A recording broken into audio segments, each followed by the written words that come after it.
Welcome to ThinkTech on OC16, Hawaii's weekly newscast on things that matter to tech. I'm Jay Fidell. And I'm Duke Oishi. In our show, we'll meet some of the doctors and staff from Kaiser Hospital, and we'll talk with them about the high-tech equipment they use in the operating rooms there. We'll talk to Peter Schneider, a vascular surgeon, and Belinda Lujan, manager of the operating rooms in the Kaiser Hospital at Moanalua. Belinda will also take us for a special tour of those rooms. This and much more to come on ThinkTech. Kaiser Permanente is a national system with hospitals around the country. This gives it a significant advantage over smaller systems in that it can enjoy economies of scale in selecting and acquiring equipment, especially operating room equipment, which is very sophisticated and expensive. No surprise that Kaiser in Hawaii has some very high-tech equipment. High-tech in the context of operating rooms means you get through the operation more quickly with less invasive procedures, and you don't have to stay in the hospital very long. This saves money for Kaiser and for you. High-tech is great when you're talking about operating room equipment. We were privileged to be able to interview vascular surgeon Dr. Peter Schneider and operating room manager Belinda Lujan about their work and their equipment at Kaiser.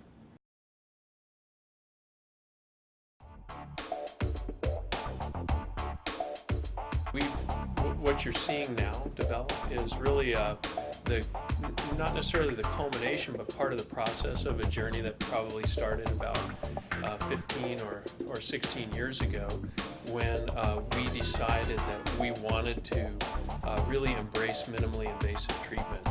And in terms of the advancement of technology, every citizen is aware of how information technology has changed with regards to computers and emails and Twitter and all those opportunities. Well, there's a parallel advancement going on in so many fields of medicine where treatments that, for instance, when I was trained to do these types of treatments, they were typically very big surgeries, a lot of times in older people who maybe wouldn't be the types of folks that would tolerate that very well or could get through that very well.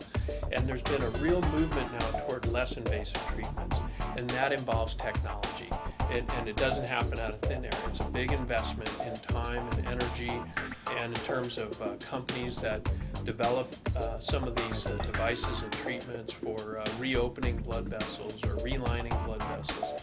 So we embrace that, and we've been developing it as the field has developed. So the question is, how are doctors and nurses and hospitals, how are they going to stay on top of this? And so this meeting that we participated in, that we did some cases for, and we involved our whole team, and with these cases, we were able to show others what we were doing, and hopefully, to participate in some of those educational advances that people need in order to stay on top of their field. It was the first time we participated in a live broadcast, and everyone in the team felt very proud to be chosen to be part of it.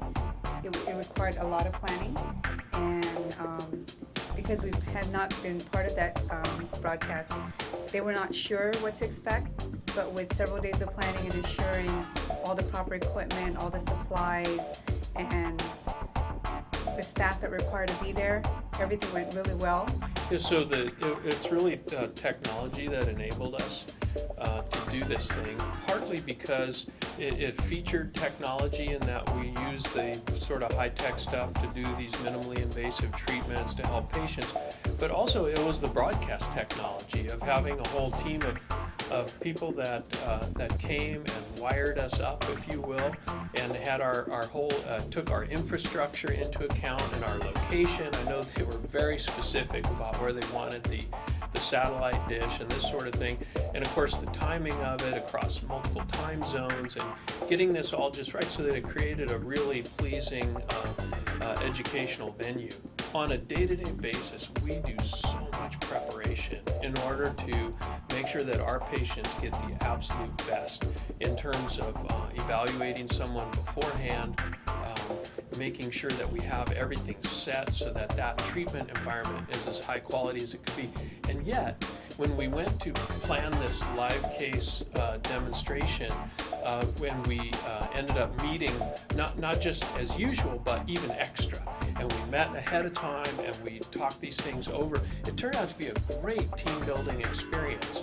It was the first time we ever had cameras in the operating room that were going to be broadcast live, and because there are certain times that you had to meet, it did increase the stress level of the staff, but like I said earlier, it went so well, and when you knew you were one of the 5 hospitals chosen to be part of that big event, it was very much an accomplishment we felt for Kaiser. If you see the operating room at Kaiser for the vascular, it truly is our most expensive room.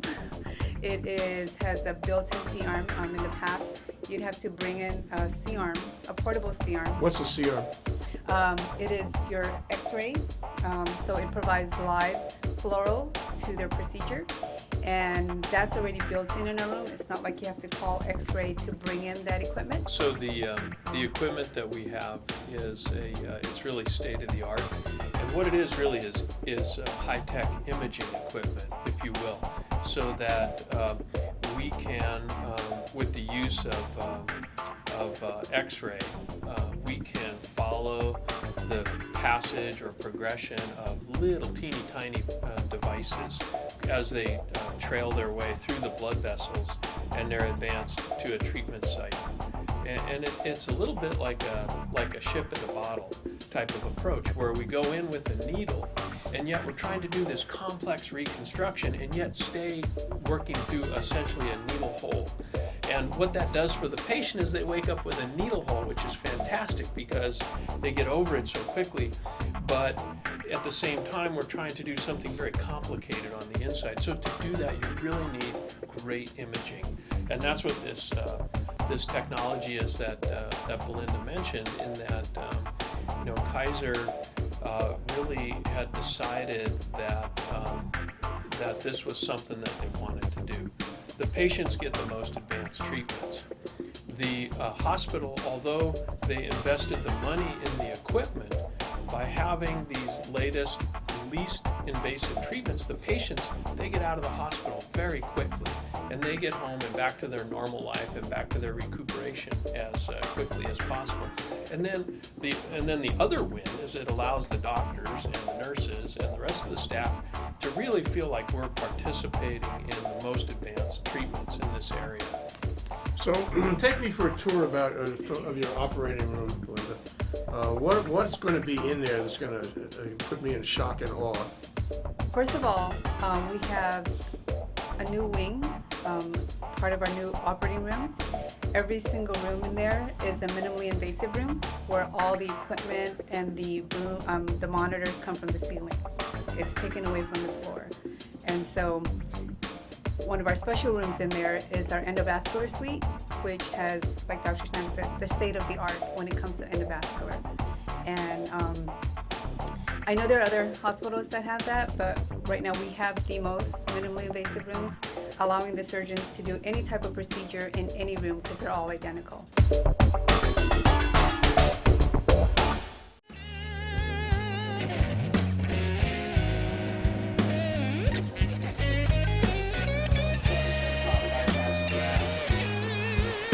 On exam, his right foot was removed after the iliac stent. However, femoral pulses were calcified due to 3+ pounds bilaterally. There was no popliteal or penile pulses. His ABI on the right was 0.18, and before the iliac stent, after the iliac stent, that is 0.40, and on the left 0.45. His left tempod draft velocity was very slow at 0.6 centimeters per second. Here the aortogram, you can see critical right iliac lesion that was treated 2 weeks prior, and on the picture you can see his old left tempod bypass. So what do you guys think of that popliteal? I think that's as good as you're going to get it with the balloon. I think you're in pretty good shape here. Yeah, I think the only way to do better is something more extensive. It looked like the last inflation, the balloon diameter was slightly bigger than the reference valve. That's all like under the table? Or No, it's all right on his back. It's on his back. I take them all in. So like you do front cases like this, check the lead, check the graft absolute, make sure you're satisfied you've got a hemodynamically satisfactory result. Cutting in and out. The majority of situations would be similar to this. You'll have a, and then one researcher. So I'm just going to go ahead and check the runoff. Now the AT ends at about the ankle, and the PT is really the primary flow to the foot. We've got inline flow to both, and I don't think the runoff has changed any, except that it's just a little easier to get an angiogram now that we've treated that lesion. It's always a little bit challenging to know how much to do. I mean, I think certainly IVUS would be reasonable here. We didn't set that up. My usual scenario is that I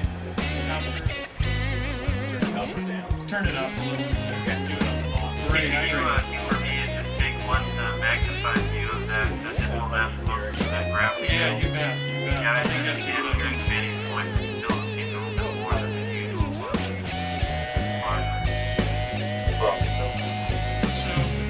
So how should we treat that if we were going to do something with that? It's definitely bigger than it should be.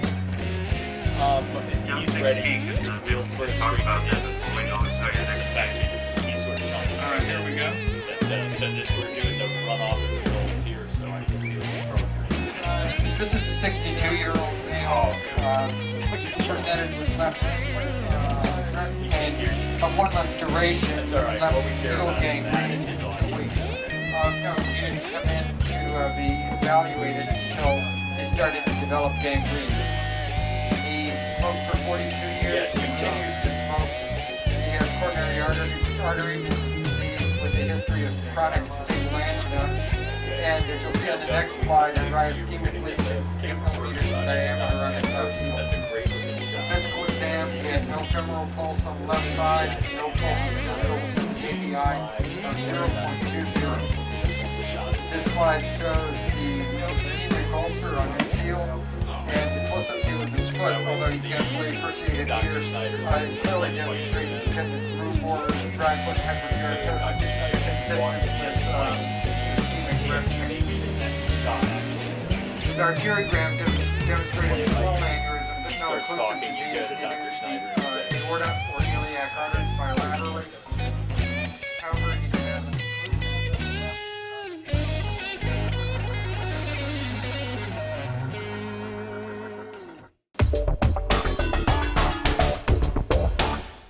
We then visited the Kaiser Hospital at Moanalua on a quiet Sunday morning when there were no operations going on, and Belinda was able to give us a complete tour of the tech equipment in the operating rooms.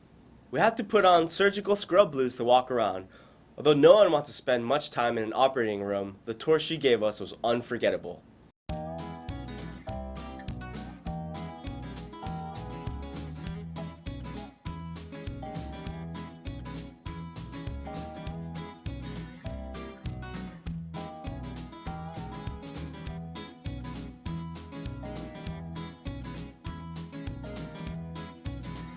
So this is one of our operating rooms that have not been converted to the new ORs of the minimally invasive rooms.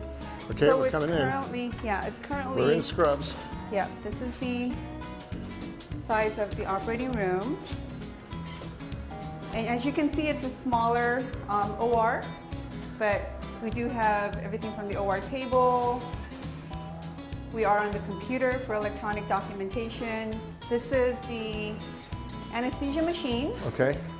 This is the computer stations for nurses for electronic documentation. Surgical lights. Okay. Can maneuver the lights. If you know your surgery is on the abdomen.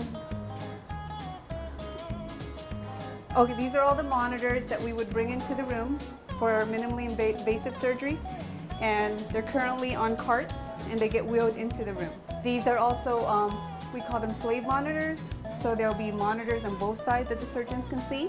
That monitor plus this one when you do a minimally invasive surgery. 2 years ago, we moved to the new operating rooms.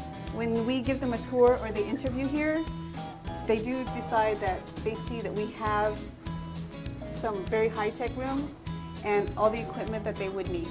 So when they actually see it, they're more likely to sign on with Kaiser.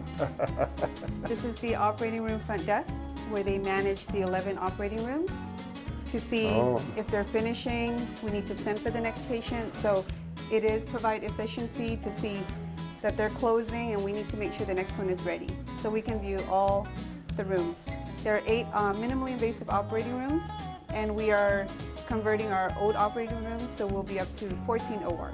This is the nice big operating room, and all the rooms are identical. As you notice on the other side, the monitors were on wheels. Everything here comes from the ceiling. Oh, I want one for home. So they pretty much can move this and maneuver it to any side of the room. Oh, that's great. Yeah, so you pretty much can bring it here. If the surgeon wants it at the foot of the bed, you can bring it down to the foot of the bed, Oh, that's great. depending on where they want to look. Also, one of the best parts of this, all that cart I showed you with all our equipment, everything is now also from the ceiling.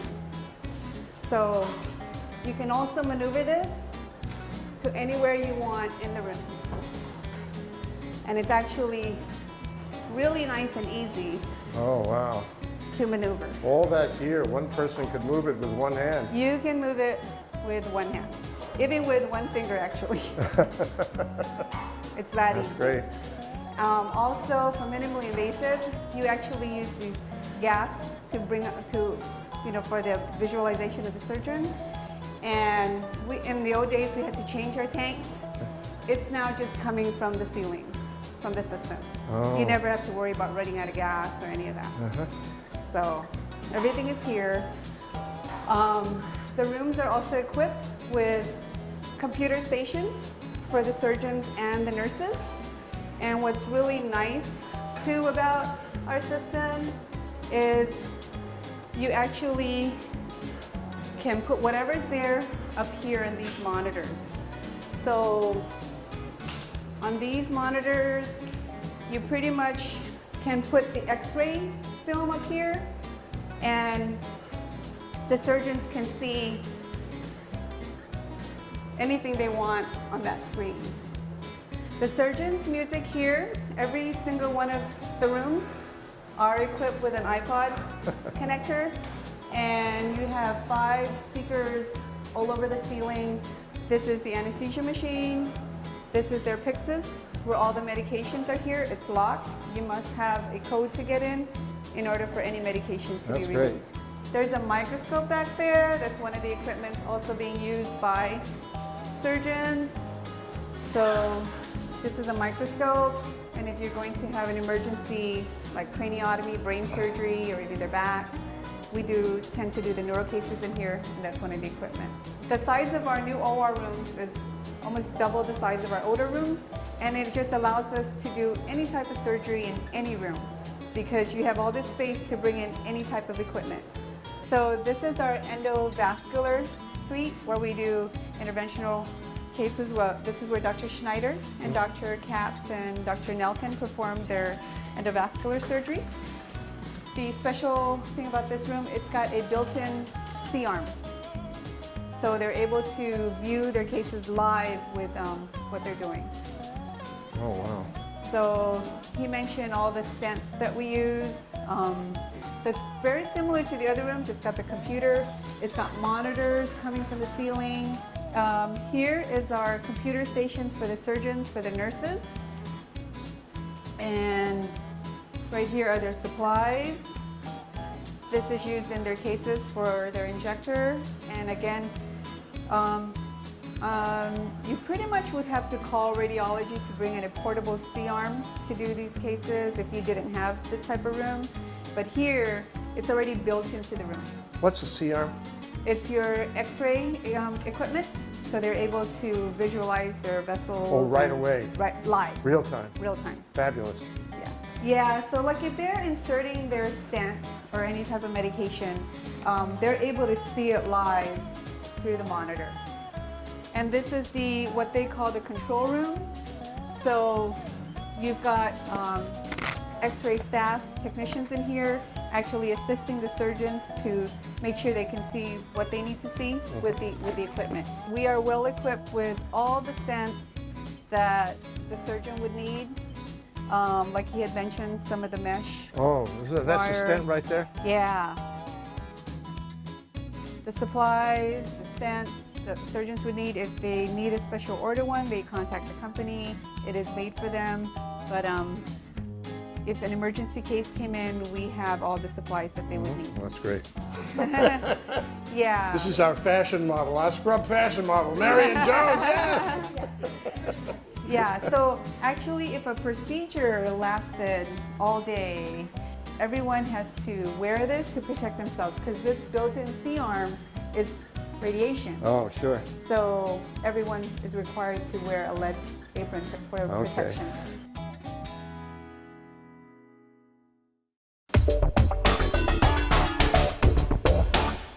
We were very impressed with Kaiser. The doctors are committed and they work closely with staff and surgical teams.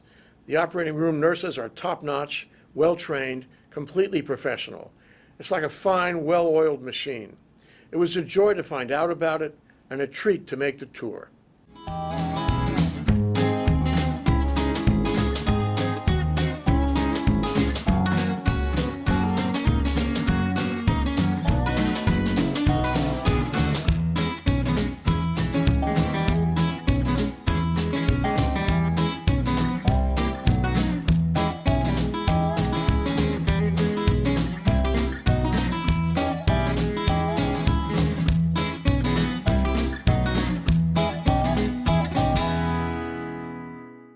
If you want to know more about Kaiser Permanente and its doctors and staff and high-tech equipment, take a look at kaiserpermanente.com. Or better yet, if you want to know about jobs at Kaiser, take a look at kaiserpermanentejobs.com and learn about tech from the inside. Got it? Yes, Duke.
Yeah, I got it, Duke.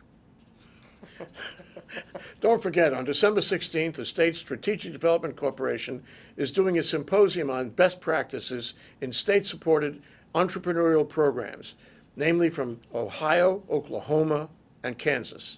You can sign up for this program at enterprisehonolulu.com or hsdc-hawaii.org.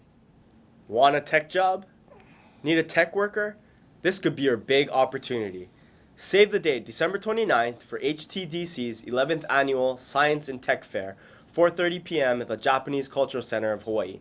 For more information, see techjobshawaii.org or write to events@htdc.org. Here's another tech spensation from Bill Spencer, president of the Hawaii Venture Capital Association. Bill tells us about some end-of-year planning for tech investors and companies. Bill Spencer, thanks for coming on for your weekly commentaries. We call them Spensations. Oh. So there's some stuff happening going down to the end of the year here about tech and tax and whatnot.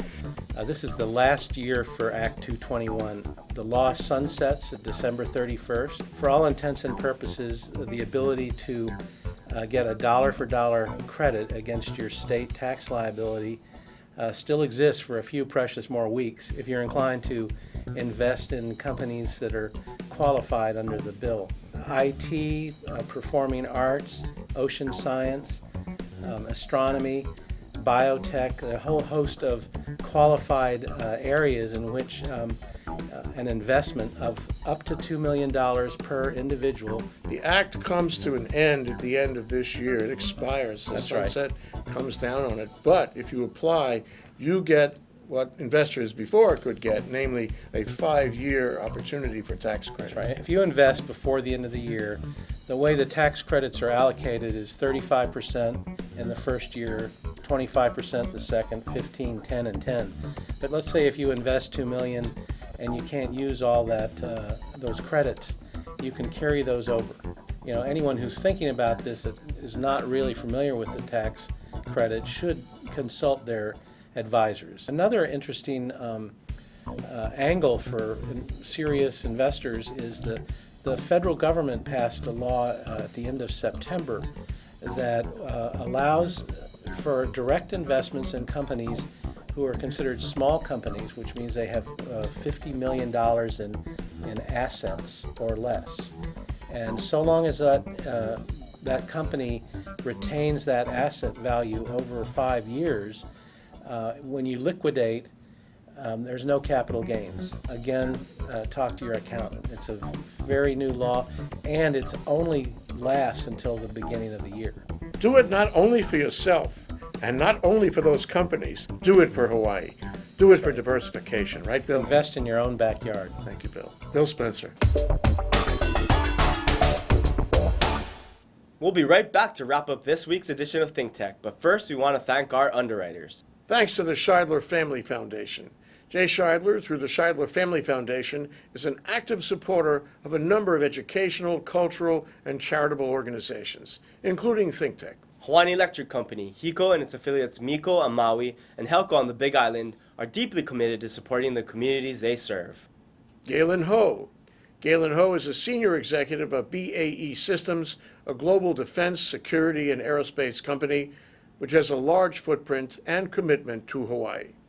The High Tech Development Corporation, HTDC, is a state agency dedicated to developing Hawaii's high-tech industry, diversifying our economy, and providing quality jobs for our people. Okay, Duke, that wraps up this week's edition of ThinkTech. Remember, you can watch ThinkTech on OC16 several times a week. For additional times, check out oc16.tv. And for lots more ThinkTech videos and for underwriting and sponsorship opportunities on ThinkTech, visit thinktechhawaii.com. Be a sponsor. Help us reach Hawaii. I'm Jay Fidell. Thanks for joining us on ThinkTech. And I'm Duke Oishi. Aloha, everyone.